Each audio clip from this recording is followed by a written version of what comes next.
મારો બાપ મને કરું છું, વાઈટ હાથમાં રાખું છું.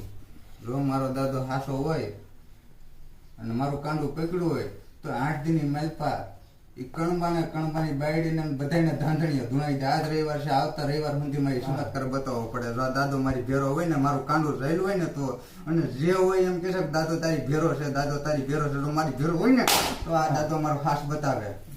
8 દી નો થવા, 8 દીની મારી પણ 9 દી નો થવા પડે. આ કાળિયાને કહું છું તું એને ચમત્કાર બતાય. એની વહુ એમ કે છે કે તારા કોળા એટલા બધા પાણીવાળા હોય તો તારા કોળાને કે ગોતી લે, પણ મારો કોળો નહીં, કોળીનો કળ ધરો એને ગોતશે અને એને ધાંધણીઓ ધુણાવી છે. હું કણબાની બાયડી મને ગાય દીધી છે ને, એ ગાય આ દાદાને દીધી છે, મને નહીં. આ દાદાને હું એમ કહું છું ખાવા ધાન નો રહેવા દઈશ, માથે નળિયું નો રહેવા દઈશ, નળિયું નો રહેવા દઈશ.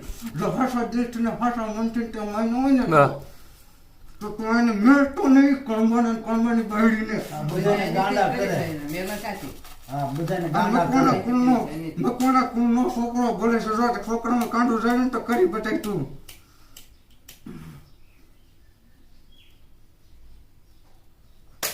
લાઠીના કણબાને કરી બતાય નહીં શ્યા. મારા પેટમાં બાપ હોય તો મને ખડ નો થવા દેતો. એના પેટમાં તો હાસો દિલથી માયનો હોય ને તો એને 9 દી નો